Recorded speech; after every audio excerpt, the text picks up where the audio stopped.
Here I am in studio broadcasting from the military-occupied capital of the nation, Washington, D.C. I talk about being a Marine, having enlisted. I wasn't an officer, enlisted in the United States Marine Corps, having served for many years on active duty for a reason. It's not like a look at me, I'm a hero, I served. Blah. I'm not looking for people to tell me they're thankful for my service. I don't need that. I was paid. Not well, but I was paid while I was there. The reason I talk about it is to establish credibility about the things I talk about. Just like I'm not proud of having grown up a Christian nationalist, I talk about it because I hope that it conveys to the audience that this is somebody who has experienced this and has some understanding of the culture. The same goes for the military. While I'm proud of my military service, it's not for kudos that I talk about it. Right now, there is a hunt underway for members of the United States military who didn't adequately mourn the death of Charlie Kirk. The same military that is in place ostensibly to secure and protect our freedom of speech is having theirs assaulted by the Secretary of War, Pete Hegseth. The First Amendment of the United States Constitution, the First Amendment, not as though it's the most important, but it was front of mind when our framers penned the Constitution, the Bill of Rights. It is that Congress shall make no law respecting an establishment of religion or prohibiting the free exercise thereof or abridging the freedom of speech or of the press. Right? So why would this fundamental constitutional right be under threat from the same folks that Republicans want to beat the drum of support for? You gotta love the troops. You gotta support the troops. Except when they rightfully point, some of these people who are being hunted down right now for dismissal, for reprisal, for punishment, are people who have just shared quotes from Charlie Kirk. Apparently, it's such an indictment. His words in life were such an indictment that you can't even share them freely on social media while being a member of the military. This is from NBC News. Get a load of this.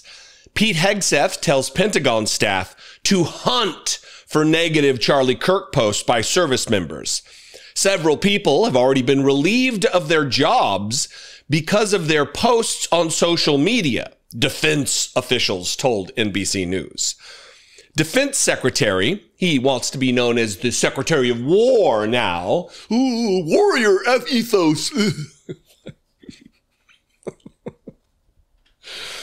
Defense Secretary Pete Hegseth has told his staff to identify any members of the military who have mocked or condoned the assassination of conservative activist Charlie Kirk so that they can be punished, two defense officials told NBC News. Several service members have been relieved from their jobs because of such posts, the official said, adding that Hegseth's directive also pertains to others associated with the Defense Department. It's unclear exactly how many people have been disciplined. Now, you might say, well, yeah, freedom of speech doesn't mean freedom from consequence, and you would be correct if these people were in private sector jobs. When I just read from the First Amendment to you, it's Congress shall make no law. It is about the government punishing people for the content of their speech. The government. There is no law that people in the military cannot speak their mind. I mean, you can't speak ill of the commander-in-chief because it adds to bad order and discipline within the troops, unit cohesion and such. But Charlie Kirk wasn't the president of the United States. Charlie Kirk wasn't even a member of the Department of Defense. Never was. This steely-eyed warrior patriot had the opportunity to serve, had the opportunity to don his nation's uniform and serve, and chose not to.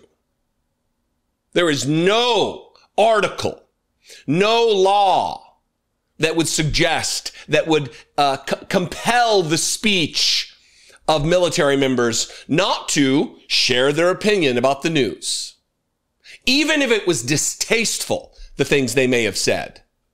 If they're not inciting violence, they have a right to speak.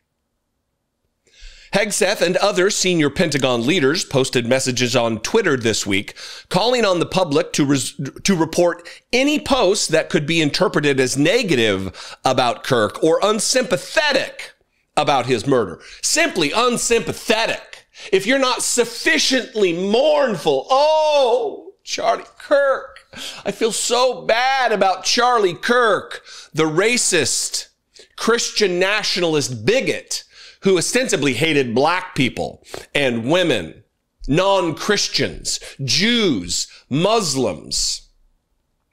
They need to be sufficiently mournful, says our white nationalist Secretary of War. Quote, we are tracking all of these very closely and will address immediately completely unacceptable, Hegseth wrote on Twitter Thursday. His post was in response to Pentagon spokesman Sean Parnell saying on Twitter, it is unacceptable for military personnel and Department of War civilians to celebrate or mock the assassination of a fellow American. These rules didn't seem to be quite put in place yet when military members had anything to say about the assassination of Democrat Melissa Hortman and her husband at the hands of a right-wing psychopath.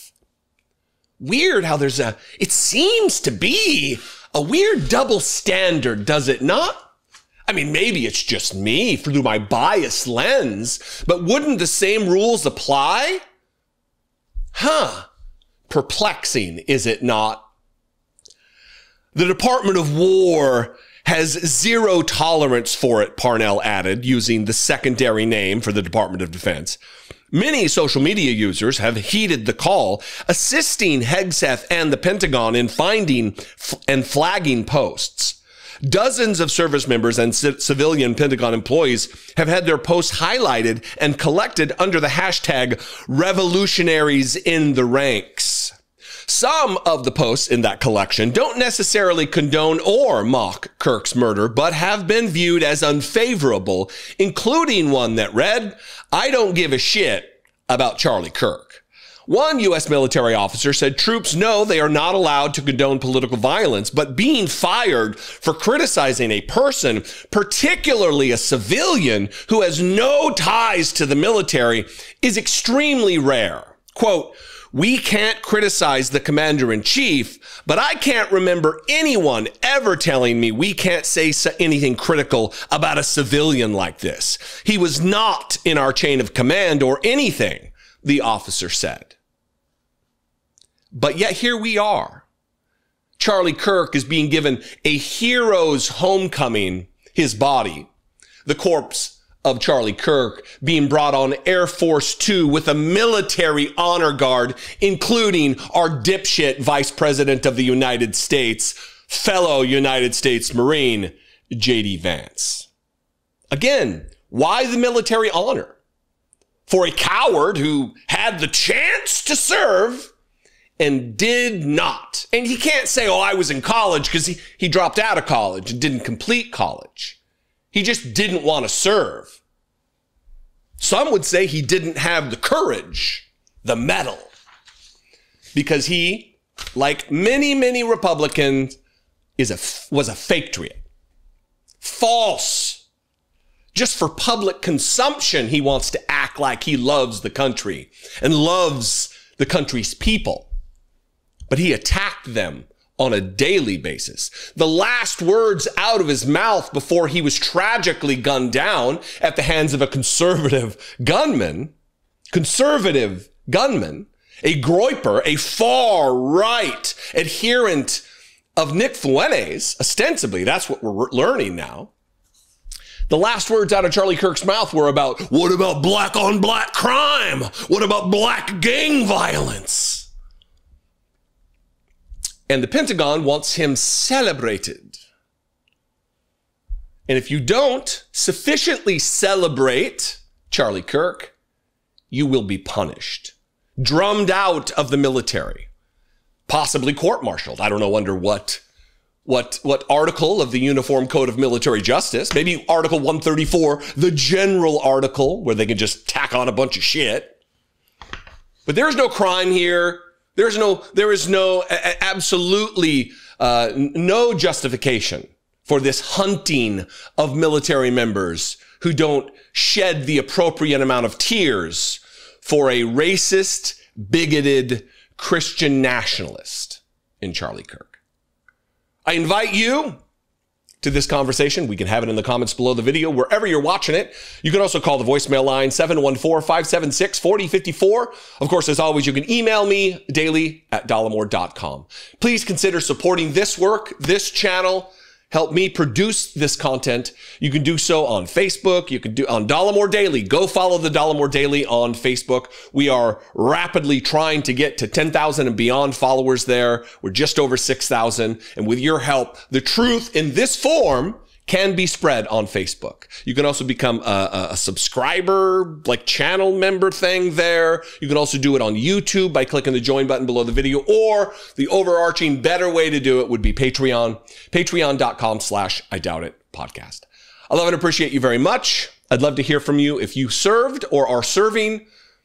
You may have heard the moment when Kash Patel hogging attention, siphoning attention and resources for himself when he flew to Salt Lake City as the director of the FBI to I want to be involved, everybody.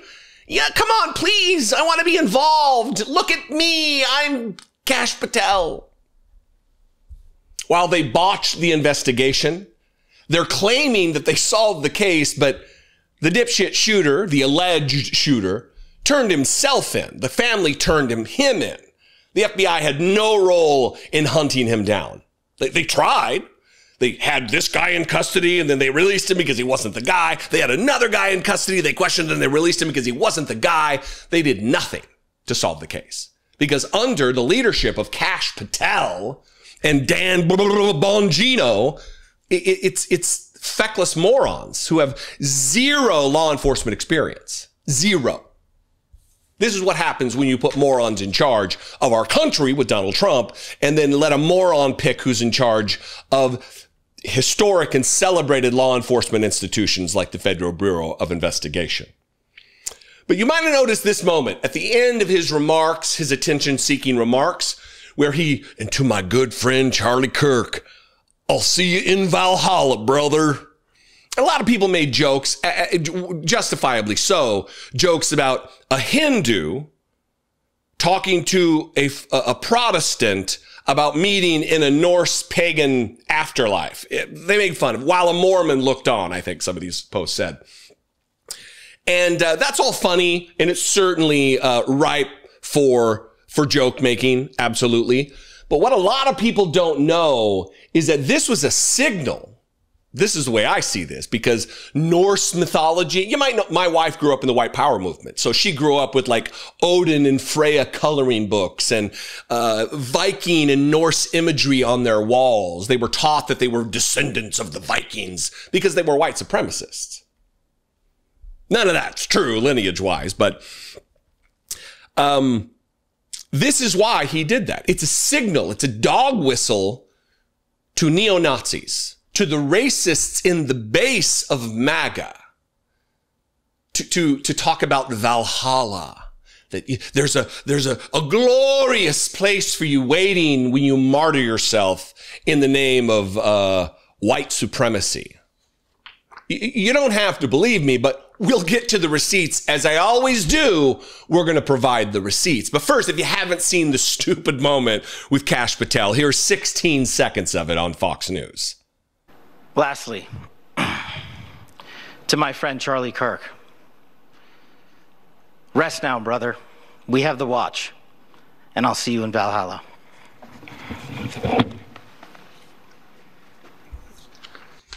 Cringe, yes. Funny, yes. But also dangerous. This is from an article after the killing, the white supremacist attack on black folks in Buffalo, where a man walked into a grocery store and was just selectively gunning down black people. That's what's so interesting about this entire, not interesting, it's gross, it's ghoulish, it's hateful, but these Republicans who act like there's no other motive here and it's always the left that's causing all the violence, when any violence that comes from the left is scant and interspersed amidst hundreds and hundreds of incidents of right-wing terror in this country and globally, which we're going to get to. This is from an article that the far-right extremists keep co-opting Norse symbolism. This isn't a new article. This is in the wake of that attack on Buffalo. And they mention the Breivik attack in Norway and the Christchurch attack, the slaughter of Muslims in New Zealand a few years ago. This is not new. This is not something that people are cherry picking and trying to create some conspiracy out of. This is a long lineage of celebrating. It goes back to the Nazis. This is from the article. Peyton Gendron, the suspect in the killing of 10 people in a grocery store in Buffalo, New York, is the latest far-right extremist to allegedly murder defenseless people in the name of white supremacy.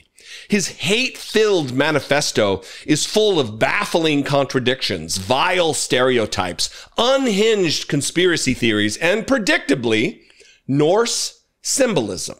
Norse. Valhalla is from Norse paganism, Old Norse mythology. All right?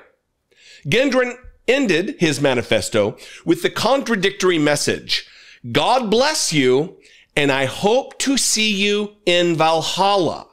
And I hope to see you in Valhalla. The white supremacist murderer of black people in Buffalo, New York, just so happened to say the same line as Kash Patel. And many of you will say, well, Kash Patel's not white. How can he be a white supremacist?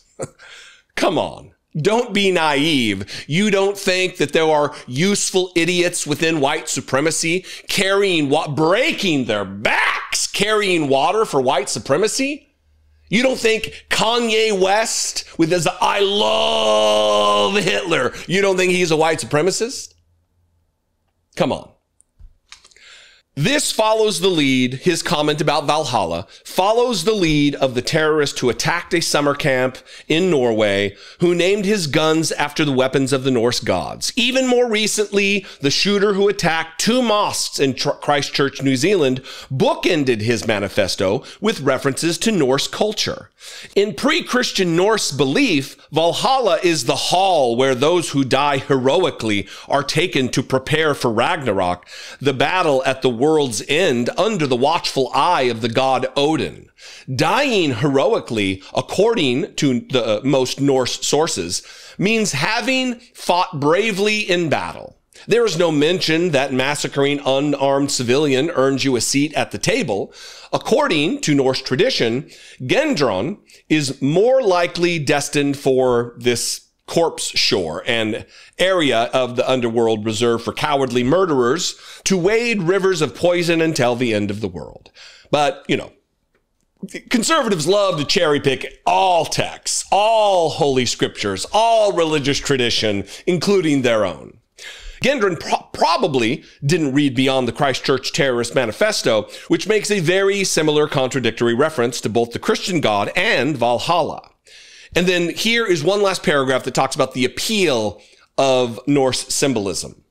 Norse symbolism has long appealed to the far right. The architects of Nazism in the 1930s erroneously viewed Norse mythology preserved in Iceland as a repository of Germanic culture and values that had been forcibly erased elsewhere, including by the influence of Christianity. They found support for their aggression in stories about a necessary war and plundered pre-Christian imagery for the iconography of the Third Reich. So this is a long tradition in racist white supremacy, this adherence to, this adulation of, this usurping of Norse mythology.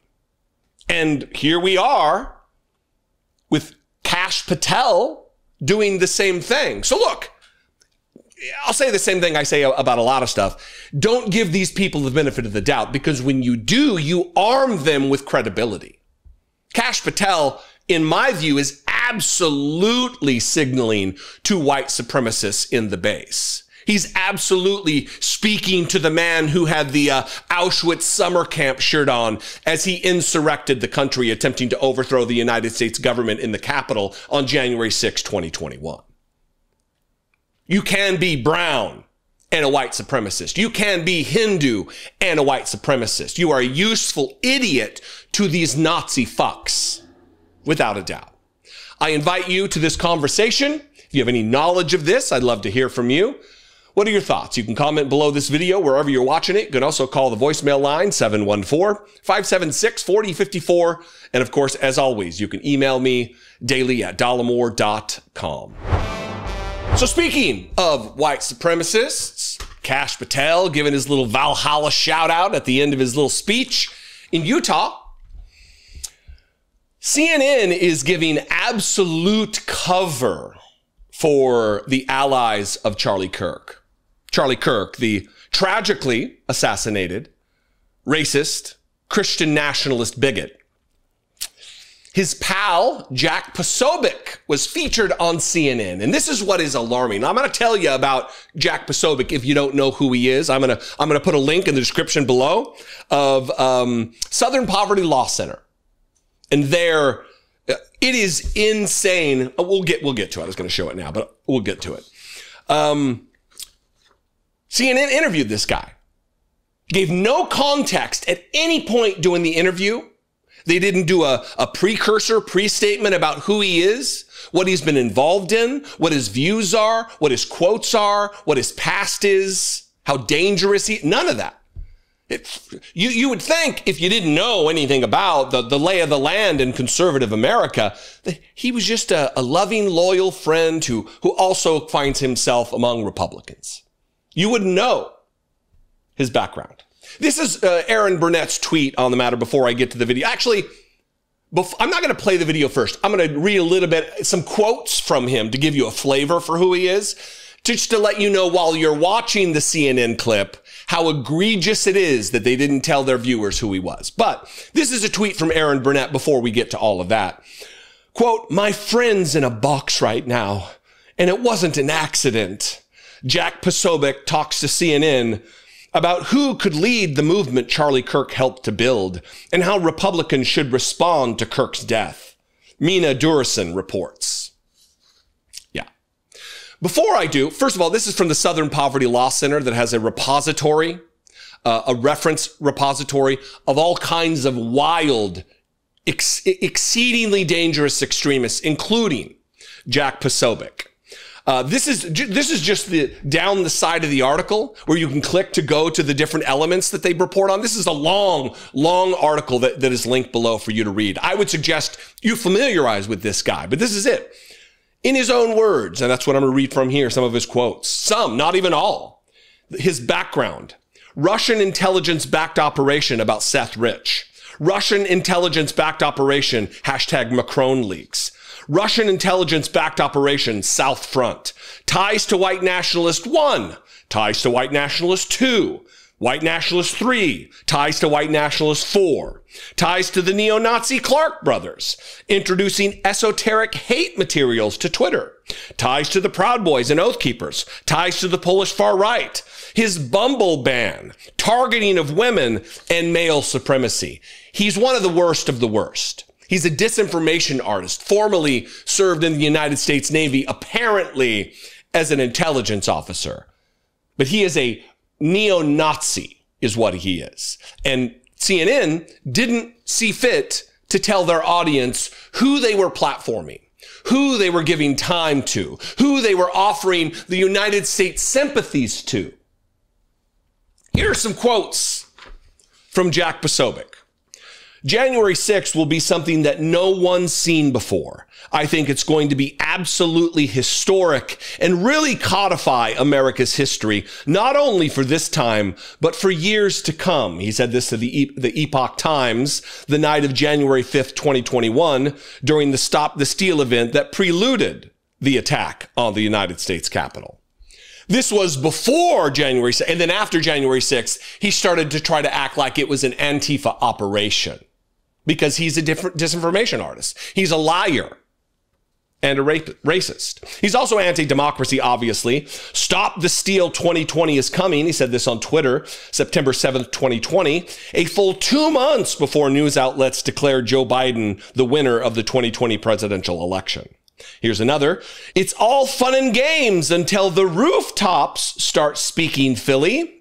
This was on Twitter on June 2nd, 2020, referring to a group of armed white vigilantes who positioned themselves on rooftops in response to anti-racist demonstrations and rioting in Philadelphia. Interesting that Jack Posobiec, who's now crying crocodile tears, was celebrating rooftop gunmen, but now that his friend, his pal, his compatriot in bigotry and white supremacy and Christian nationalism, Charlie Kirk, now that he is the victim of a rooftop gunman, he's singing a little different tune. Quote, the Anti-Defamation League would be wiser to remember what happened the last time people made lists of undesirables. He said this on Twitter, referring to a Jewish non-governmental organization alongside a selfie taken at Auschwitz. You didn't think to include that, CNN? Not important, CNN. Quote, why shouldn't white people also be allowed to speak at a racial seminar? He said this on Twitter on June 26, 2017, referring to white nationalist group Identity Europa, disruption of a speaking engagement by black civil rights activists. And then, of course, you might not know, he was a promulgator, a supporter, a promoter of the Pizzagate conspiracy. I've talked about this before. Quote, hashtag Pizzagate may be bigger than we suspected. He said this less than 2 weeks before a gunman opened fire in Comet Ping Pong Pizzeria, going to free the children from the basement of the pizzeria that does not have a basement. Didn't think that was important to maybe include Aaron Burnett and CNN. And then finally, before I get to the clip, surrounded by them, he wrote with the radiating parentheses, which is a meme about who Jews are. If you see that around people's names, it means they are Jewish, to name them, to out them or whatever, to target them for harassment of neo-Nazis. So surrounded by them at Peter Thiel press conference, signaling out Jewish journalists with an anti-Semitic meme. So none of this context was given by CNN, the journalistic outlet, the straight news organization that's here to answer questions, to get answers to questions, to provide context, to do journalism. And they failed in this moment. This is a 3-minute segment of the clip. If you've already watched it, you can watch the time and scrub through, or you can just scrub through if you don't want to listen to his stupid face and voice. Watch this. Mina Dursun is out front. I think the worst possible way to remember Charlie would be to turn his lights off. That this is his life's work. Charlie Kirk's podcast continued on Friday without him. All right, well, welcome back to the Charlie Kirk Show. We're remembering our friend Charlie Kirk. His friend and Turning Point contributor Jack Posobiec sat in his studio, leaving Kirk's chair open as a tribute. How do you fill this void? Well, look, everybody's got to step up, and there's no replacement for Charlie Kirk.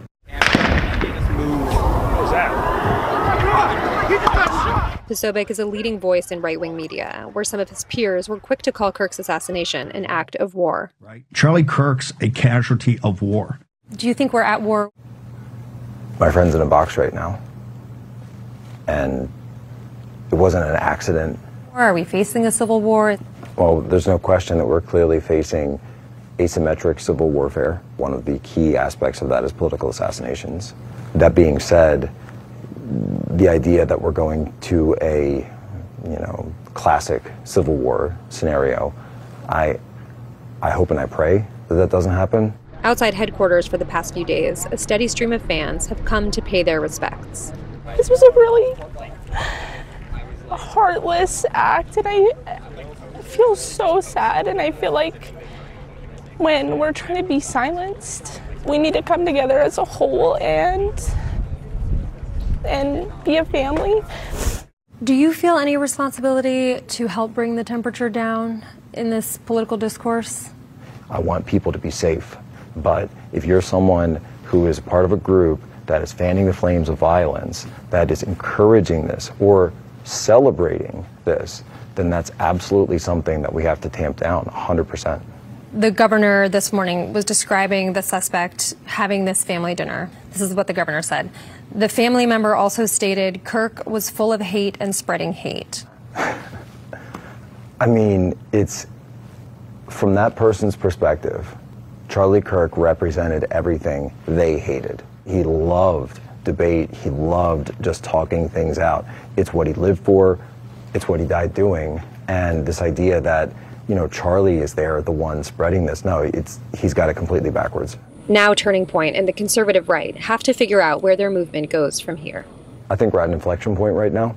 Just because you see an influencer online, just because you get mad at something they said in a 10-second clip, that doesn't mean that you have to go and pick up a rifle and shoot them.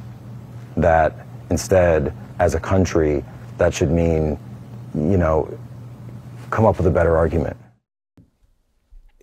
It should mean come up with a better argument. He feigns sadness and seriousness and solemnity in this moment. I just outlined who this person is.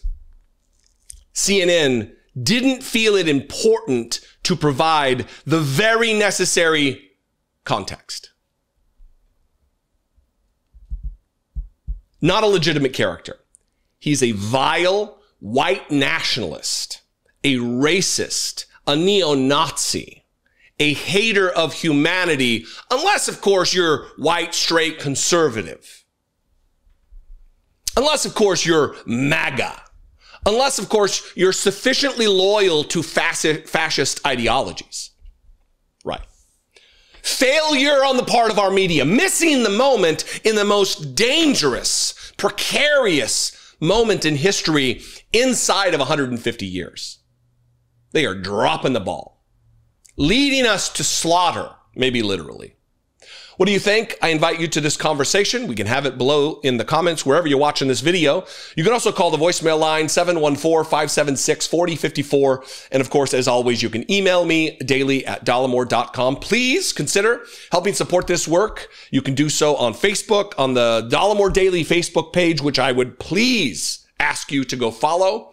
You can also do so on YouTube, become a channel member, click the join button below the video, or just on my channel, or the better way to do it is go to patreon.com/IDoubtItPodcast. And for as little as $2 a month, help me produce this content and reach the millions, sometimes tens of millions of people that I do every month. More on CNN. More on CNN. Not only are they covering for the white supremacists who surrounded white supremacist Charlie Kirk, white nationalist Charlie Kirk, bigot Charlie Kirk, they're also covering for Donald Trump in his mourning of the aforementioned tragically fatally assassinated Charlie Kirk. I played last week. I'll play two very brief clips. Together, they're not even 50 seconds, not even a minute. Brianna Keeler, before interviews, is giving this preamble about how there's no evidence that Donald Trump is guilty of any crimes related to Jeffrey Epstein. Oh, they want to just get that on the record. And then John Berman doing the same thing, pressing a Democratic congressman. What proof do you have? There's no evidence Donald Trump did anything wrong. There's no evidence Donald Trump did anything wrong. They cover for Donald Trump. They run interference for Donald Trump. They're steadily asking for making defenses of Donald Trump when their job is to ask questions. Their job is to not give a preamble of defense as though they're on the Donald Trump legal defense team. Their job is to ask questions and wait for the answers. And that's not what they're doing. Watch, I'll just put these, we'll cram them together. Brianna Keeler, and then a moment from John Berman. We should note, it's important too, we've seen no sign of wrongdoing on Trump's part. Again, I do want to say we have no reason to think that he was in any way involved with that check itself. Also, no reason to think he's detected any wrongdoing involving Jeffrey Epstein. You noted, you're a prosecutor, you're a lawyer here, there's this defamation. I would say we have lots of reasons to think he was involved in wrongdoing. I mean, at this point, there's a lot of smoke. There may be some fire, but I would just push back and say I think there's a lot of reason to think Donald Trump was involved. Involved with what? I'm sorry, what exactly, what proof do you have that he was involved with wrongdoing in regards to Jeffrey Epstein? And if that's the case, why have there been no prosecutions over 20 years here? Because there haven't really been any allegations that he was involved with wrongdoing. Yeah, just gross and weird, right? And now they're doing the same thing in the wake of Charlie Kirk's death. They're trying to convince America that Donald Trump gives a single shit about Charlie Kirk being assassinated. They did it last week. Obviously, Fox News is doing it. But watch this from Caitlin Collins, where she's like, the president himself has been deeply affected by this. And I'm told by people around him, he's just stunned. She tries to convince us of the absolutely unbelievable. Yesterday, the president himself has been deeply affected by this, I'm told, by people around him, and just stunned the fact that this happened to one of the leading conservative activists, but also a top ally of his. And you may be out there saying, well, you know, that could be true. He could be stunned. He could be just beside himself with grief.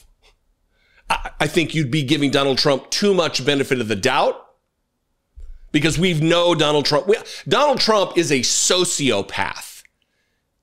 The emotion of empathy isn't available to him. He doesn't understand how to grieve for someone. He was asked on the lawn of the White House by a reporter. I want to get the question right, because you might not be able to hear it very well.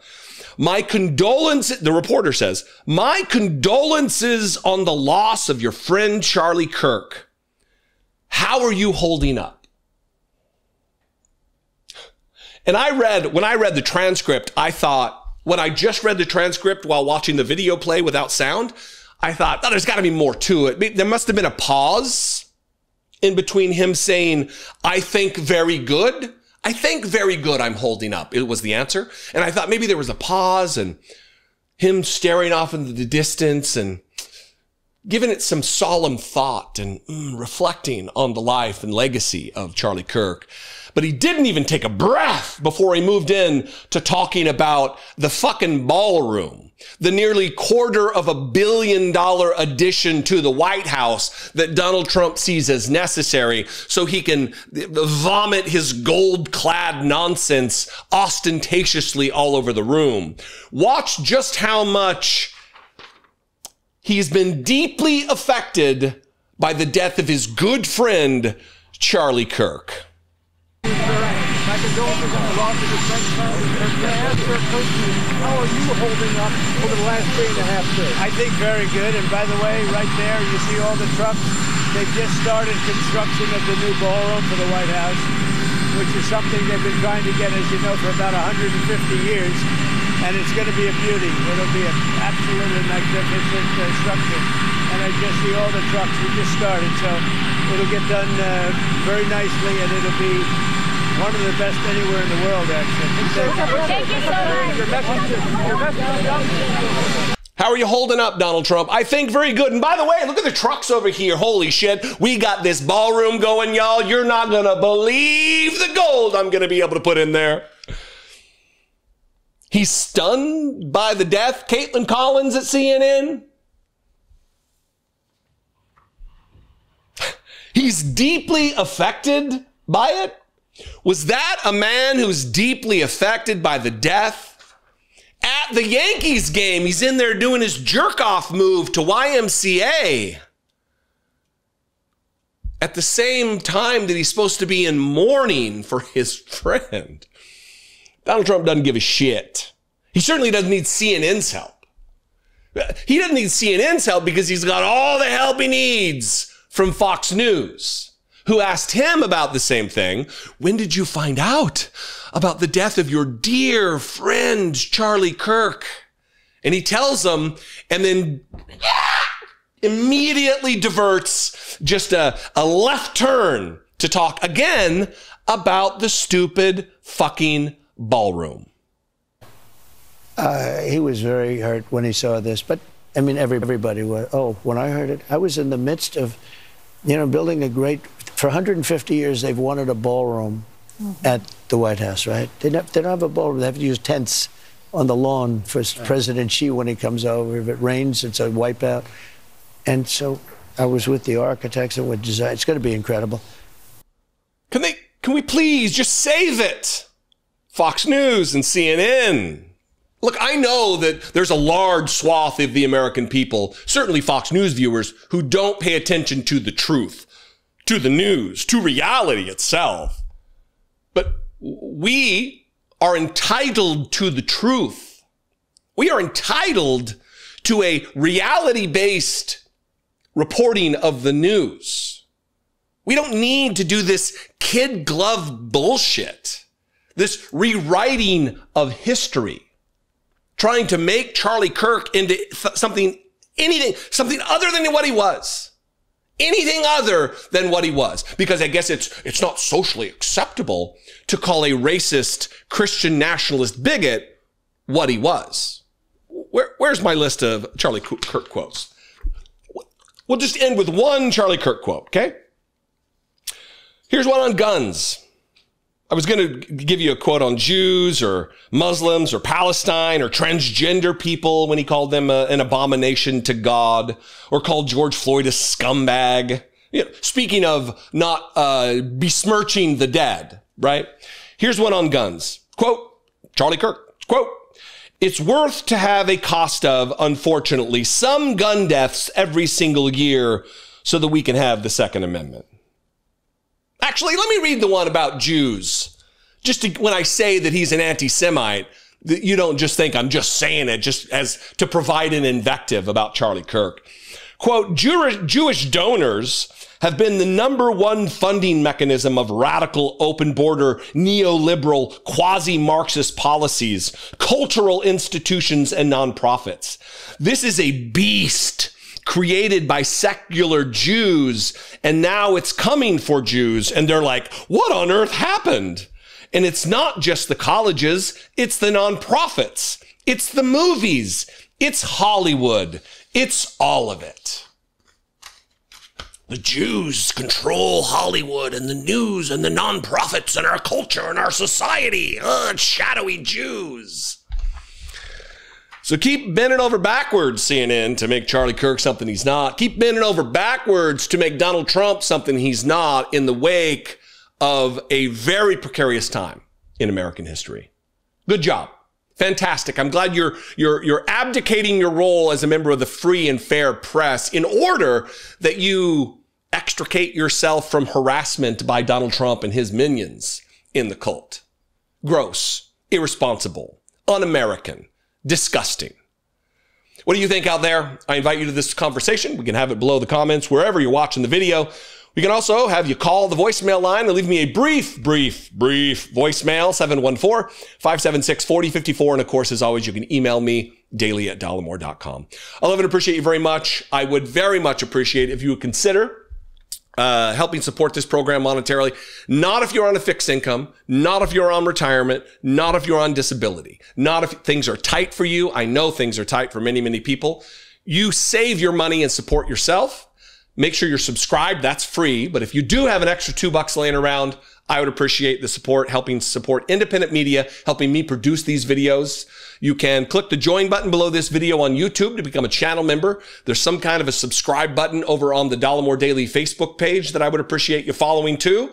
And also you can go to patreon.com/IDoubtIt podcast. I love and appreciate you very much. I'll see you next time tomorrow. Be genuine. Take care of one another.